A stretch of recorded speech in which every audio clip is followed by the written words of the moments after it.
Ladies and gentlemen, we are back today for an unexpected update. This one's pretty major as well. My name is Derailious, welcome back to Skyblock News, and let's launch right into it. Starting off today, we have a few pretty major garden changes, and the biggest one is definitely the crop growing speed. As you can see, garden levels now reward a crop growth speed of 10% per level past level 2. So that basically means you can get a total of 140% bonus crop growing speed, going to make farmers very, very happy. Another thing that's changed, and you may have been able to notice it already, is that the melon and pumpkin presets have been changed and are basically a lot more efficient now. This is a great change. The old one wasn't really that good, and this is a lot better. Also, we have a few new things as well. Notably, the mushroom plot has been changed a little bit. I don't have the new one here yet, and same for cactus, which I also don't have the new one here yet for. There's also a super flat preset for those who are interested in building their own custom farms. Another thing that's pretty notable here is that crops no longer require any amount of light. They also will now only spread, or at least mushrooms will, on podzol and mycelium. They'll also only grow on the same y-axis on the other 8 blocks immediately surrounding their mushroom, which is pretty neat, so there's no more issues with them spreading to the wrong blocks. Top of that, soil mechanics have been changed. Crops will not grow on completely dry soil, and they'll have a 40% speed reduction on soil that is not at full moisture. These changes are pretty great. I like them a lot. Moving over to the Bazaar, we have a lot of things over here. It looks pretty much completely different, and there's a lot to go over. There's now a Bazaar search, which is pretty great. You can also do /BZ search, and that will easily allow you to do it with a command. There's now pet upgrades here. There's dungeon items specifically here. There's minion upgrades over here on the top. There's forge if you go into the mining category. There's crystal hollow materials. It's great. It's a lot of new things for you to find in this menu. So much, in fact, that I don't think it would be really that prudent for me to show it on screen because there's just so much, as you can see. But basically, if it was an item that should have been on the Bazaar before and wasn't, now it most certainly is.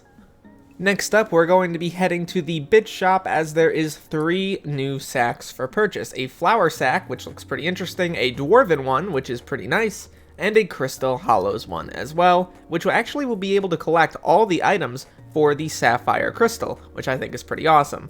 Not to mention, there's also been some changes to some existing sacks. A bunch of items have been added into them. For example, chum is now in the fishing sack, flint is in the mining sack, and wool and eggs are in the husbandry sack.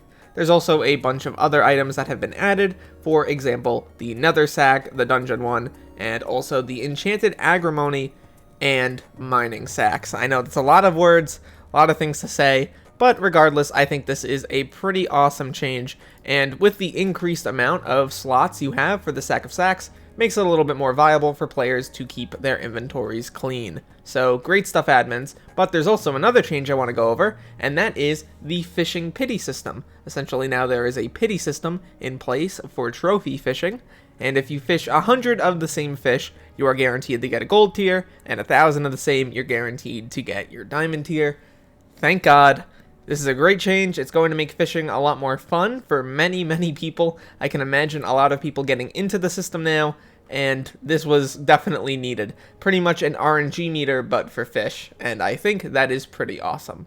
For the last part of the video, we're going to go over some various changes and bug fixes and things of that nature. So starting off, we have the wool weaver who wants to be added as a contact. In order to do so, you're going to need 512 enchanted wool. Top of this, there's been a bunch of changes to the Jerry Island. They are pretty interesting. None of them are too major, but there is some new reforges, the Snowy Reforge and the Festive Reforge, both of which are brand new. There's also a comical, and I mean absolutely comical, amount of bug fixes and stranded changes. I think all of these are pretty good. These kind of improve the game, obviously, but Cell's alignment has been fixed on true damage, so make of that what you will. Another smaller thing is that the Fairy Grotto now has a 5 times chance to reward its fairy souls, although a lot of people were telling me that it was 100% right now, which is definitely a bug. I have not been able to verify that myself though, so I have not reported it. If that changes, I will definitely do so though.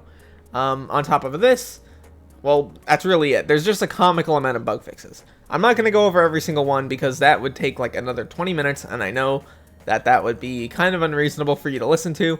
So just look, there's a few typo changes, there's a few issues with things not activating properly in dungeons, and yeah, that's really it. Pretty major update though, I am very impressed. Overall, this update will definitely go down as one of the best quality of life updates that we have ever seen in Skyblock. The new sacks are awesome, the garden changes are great, the new reforges are great on the Jerry Island, there's a ton of Bazaar changes, great stuff admins, I really don't have much else to say. At the end of the day though, my name is Derailious, thank you so much for watching this video till the end, and look to the future fellas, because I will see you then.